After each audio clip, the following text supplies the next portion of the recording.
A paz do Senhor, queridos, nós estamos aqui mais uma vez e hoje é o 16º dia. Nós já passamos da metade do nosso estudo em Tiago, nosso devocional diário em Tiago. Eu estou muito feliz que você ainda está aqui comigo. Vamos continuar. Hoje nós estamos no capítulo 4. Nós vamos dar sequência ao que nós já conversamos ontem. E hoje nós vamos ler do versículo 7 até o 10, onde Tiago nos dá 10 imperativos ali, 10 orientações de coisas que nós como cristãos devemos fazer. Essa carta, como nós já dissemos, foi escrita aos irmãos da dispersão, mas cabe muito bem para o nosso tempo e para nós hoje. Nós finalizamos ontem falando a respeito das guerras, das guerras que há entre nós. Tiago conversando com os irmãos e dizendo: vocês estão guerreando por causa de concupiscências que vocês têm no coração de vocês. As guerras não são, o problema não vem de fora, a culpa não é dos outros, é de vocês. As guerras acontecem por causa das concupiscências que há no coração de vocês, porque vocês querem fazer amizade com o mundo, vocês querem se aproximar do mundo, vocês cobiçam as coisas do mundo, vocês não têm essas coisas que vocês cobiçam, vocês pedem as coisas, eu não dou para vocês. Deus dizendo, Deus não dá para vocês porque vocês pedem para usar para os vossos próprios deleites, vocês pedem para benefício próprio, vocês não pedem para ser de bênção, para servir de bênção, nem para vocês e nem para outros. E aí Tiago diz para eles que eles são infiéis. Em outras oportunidades, em outras versões, aí diz que eles são adúlteros e adúlteras, inimigos de Deus, amigos do mundo e inimigos de Deus. Tiago coloca isso no versículo 4, não compreendeis que a amizade do mundo é inimiga de Deus? Aquele, pois, que quiser ser amigo do mundo, constitui-se inimigo de Deus? Ou supondes vós que em vão afirma a Escritura, é com ciúme que por nós anseia o Espírito Santo, o Espírito que ele fez habitar em nós? E esse Espírito aqui é com letra maiúscula, está falando do Espírito de Deus, que tem ciúme de nós, que anseia por nós. Deus resiste aos soberbos, o versículo 6 diz, mas dá graça aos humildes. E aí agora a partir do versículo 7, ele começa a dar algumas orientações, são 10 orientações no versículo 7, que nós vamos ler. Olha só, a partir do versículo 7 até o 10. Sujeitai-vos, portanto, a Deus. Primeira orientação. Segunda, resisti ao diabo e ele fugirá de vós. Terceira, chegai-vos a Deus e ele se chegará a vós outros. Quarta, purificai as mãos, pecadores, e vós que sois de ânimo dobre, limpai o coração. Quinta, limpai o coração. Sexta, afligi-vos, lamentai e chorai. Lamentai e chorai. Sexta. Sétima, oitava, afligi-vos, lamentai e chorai. Converta-se o vosso riso em pranto e a vossa alegria em tristeza. Humilhai-vos na presença do Senhor e Ele vos exaltará. São 10 orientações que Tiago dá aqui. Eu queria falar rapidinho com você sobre cada uma dessas. Tiago estava falando com um povo que precisava de sujeição a Deus. E a primeira orientação que ele dá é essa: sujeitai-vos a Deus. Sejam submissos a Deus. Sujeitar-se a Deus, estar debaixo de sujeição, estar em submissão a Deus é fazer o que Deus quer. Submissão é estar debaixo da mesma missão, é ter o mesmo propósito, o mesmo projeto. Se sujeitem a Deus, aceitem o que Deus quer, o propósito de Deus para a vida de vocês. E além disso, sujeitai-vos a Deus, mas resisti ao diabo. Parece que estava acontecendo o oposto. Tiago está dizendo assim, vocês não estão resistindo ao diabo, vocês estão fazendo amizade com o diabo. Vocês estão se aproximando do mundo, sendo amigos do mundo. Pode ver nos versículos anteriores ali, a amizade do mundo é inimiga de Deus. Tiago diz, façam o contrário, se sujeitem a Deus e resistam ao diabo. Sejam contrários ao que o diabo quer, não aceitem o que o diabo quer, não deem moral para o diabo, não aceitem os propósitos do diabo, não sigam os caminhos do diabo, não sigam a inimizade para com Deus e a amizade para com o mundo. Essa é a orientação. Resistam o diabo e ele vai fugir de vocês. Essa é uma verdade. Veja que Tiago começa falando de tentação. Esse livro começa falando de tentação e de provação, que a provação produz maturidade, mas que nós somos tentados segundo a nossa própria concupiscência. O diabo nos tenta sim, mas segundo a própria concupiscência nossa, segundo o problema que está em nós mesmos, Nós somos tentados sim, mas o problema está em nós, a concupiscência está em nós. Mas resistam ao diabo e ele vai fugir de vocês. Terceira orientação, chegai-vos a Deus e ele se chegará a vós. Tiago está falando aqui, se aproximem de Deus. A impressão que Tiago está querendo dizer assim, dê alguns passos na direção de Deus, que Ele vai dar alguns passos na tua direção. Não é que Deus vai se mover em direção a você. É porque o problema é que nós nos afastamos de Deus. Quando nós nos aproximamos de Deus, automaticamente o oposto acontece. Deus também está ficando cada vez mais perto de nós. Essa é a verdade. Deus é imutável, Deus não muda. Deus não vai caminhar na minha direção, Ele está sempre no mesmo lugar. Ele está lá, Ele é Deus. Ele está sendo Deus, Ele é Deus, Ele foi Deus e Ele será Deus.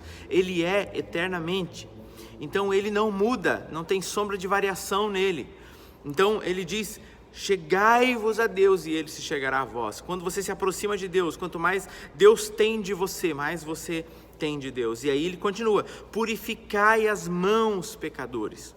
Ou seja, limpe as tuas mãos que estão sujas de fazer, e aqui nós estamos falando de obras que são contrárias à fé. Nós falamos de uma fé que se manifesta em obras. Lembra de alguns versículos anteriores? Porque é impossível que você diga que tem fé, mas que você não faça nada. Você pode dizer que tem fé, mas não fazer nada, não ter nenhuma atitude de fé, então a tua fé é morta. Da mesma forma aqui Tiago está dizendo assim, já que vocês não têm obras de fé, já que vocês não tiveram obras de fé, que a fé de vocês é morta, é uma fé de demônios. Tiago fala sobre a fé de demônios, que é uma fé que atinge apenas o intelecto e as emoções, mas não atinge a prática diária. Fala da fé morta, que é a fé que só atinge o intelecto, e fala da fé salvadora, que é a fé que muda a minha vida. Mas você que não tem a fé, Tiago está dizendo, as tuas mãos estão sujas de não fazer obras da fé, porque a Bíblia diz que tudo que não provém de fé é pecado. Vocês que estão com as mãos sujas de fazer coisas que não provém de fé, purifiquem as mãos, limpem as mãos. E vocês que são de ânimo dobre, lembra desse ânimo dobre? Está lá no capítulo 1, lá no versículo 4 ou 5, 6, por aí, está esse texto. Tiago fala assim, que aquele homem que crê, que não crê, mas que duvida, é um homem que é levado por todo tipo de vento, que é um homem de ânimo dobre, que é um homem que muda, que não tem estabilidade espiritual. Vós que sois de ânimo dobre, pessoas que têm instabilidade espiritual, que hoje está bem, amanhã está desanimado, hoje está falando coisa boa, amanhã está falando coisa ruim, hoje está aconselhando, animando, fortalecendo, amanhã está desanimando, está entristecendo, está ofendendo, está repelindo, expulsando as pessoas. É uma pessoa de ânimo dobre, que muda, que é muito variável, que não tem estabilidade. Talvez por isso que Davi lá no Salmo, ele diz, Senhor, cria em mim um coração puro e renova em mim um espírito reto. Quando ele fala de espírito reto, ele está falando de um espírito que mantém sempre uma linha, é sempre linear. Não é aquele espírito que hoje ele está aqui, amanhã ele caiu, depois ele sobe de novo, depois ele desce de novo. Ele fala de um espírito reto, um espírito que é inabalável. Tiago fala isso. Vós que sois de ânimo dobre, então aqui no versículo 8 ainda, limpai o coração, é a outra orientação. Purificai as mãos, pecadores, e os de ânimo dobre, limpai o coração. Por isso que Davi diz, cria em mim um coração puro e renova em mim um espírito reto. Porque quando o coração está sujo, o ânimo é dobre. Quando o coração está sujo, os sentimentos se confundem.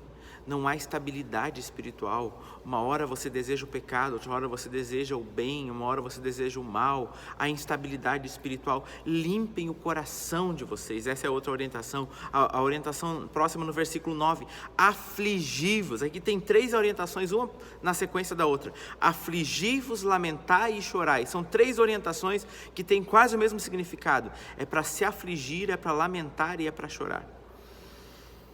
E na sequência, ele dá uma outra orientação ainda, uma quarta orientação, que condiz muito com todas essas 3 orientações do versículo 9. É como se o versículo 9 falasse assim, aflijam-se, lamentem e chorem, e mudem o riso de vocês e a alegria de vocês em tristeza. O que Tiago está querendo dizer aqui? Ele está dizendo para nós assim, pastor Jean, Tiago está dizendo para nós se deprimir, para nós ficar ruim, para nós ficar mal. Ele está dizendo assim, tirem essa risadinha da cara de vocês. Vocês estão em pecado, vocês estão vivendo uma vida errada, vocês estão em amizade com o mundo, vocês estão cobiçando, vocês estão enganando. Tirem essa risadinha da cara de vocês. Que o riso de vocês mude para choro, parem de rir. Irmãos, Eu tenho falado em outras oportunidades, a indústria que mais cresce hoje é a indústria do entretenimento. E quando eu falo indústria do entretenimento, eu estou falando de indústria pornográfica, de filmes, de séries, de novela, de games, a indústria das redes sociais, das mídias sociais, é a indústria das coisas que envolvem entretenimento, coisas que nos entretem, coisas que fazem a gente gastar tempo sem perceber. Satanás quer ver a gente na frente de uma televisão rindo quando o nosso coração está destruído e podre. Satanás quer você gastando o teu tempo que você poderia usar lendo a Bíblia, lendo a palavra, se orientando através da palavra, fazendo coisas que não são úteis para o teu crescimento espiritual. Assim ele consegue fazer você rir em vez de fazer você chorar. Quando você se reconhece, quando você vê quem você é, quando você olha para Jesus e vê quão santo Ele é, e quão pecador você é, e quão carente de misericórdia e graça você é, você só consegue chorar. É por isso que Tiago está dizendo aqui, afligi-vos, lamentai, chorai, converta-se o vosso riso em pranto e a vossa tristeza em alegria, porque vocês não estão mais fazendo isso.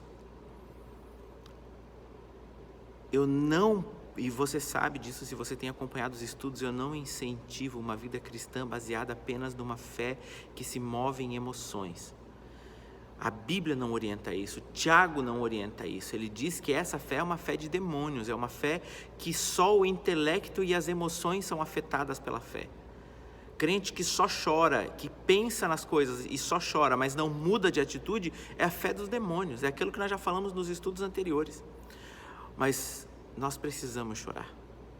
Não tem como não chorar quando a gente se reconhece, quando a gente vê quem nós somos, quando nós percebemos a nossa pecaminosidade contrastando com a santidade de Deus.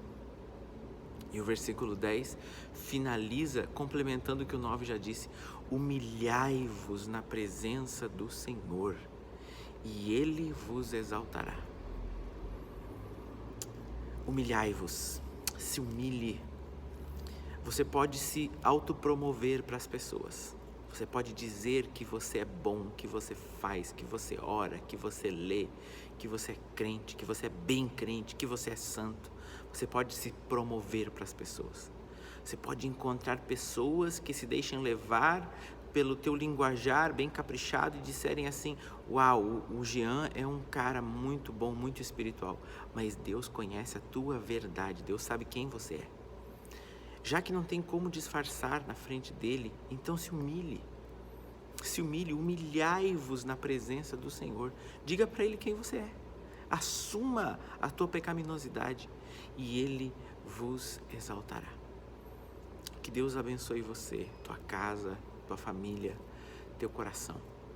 Eu sei que essa palavra é forte, que essas orientações que Tiago nos dá aqui são fortes, são pesadas, mas quando a mensagem é de Deus, quando a palavra é a palavra, eu não falei nada que não está aqui na Bíblia, eu só li a Bíblia e expliquei a Bíblia. Não se ofenda comigo, vá buscar em Deus cura para o teu coração, para as tuas mazelas, que Ele tenha misericórdia de nós, que o Senhor Jesus te abençoe. Até amanhã, vamos estar aqui pela graça de Deus. Um abraço.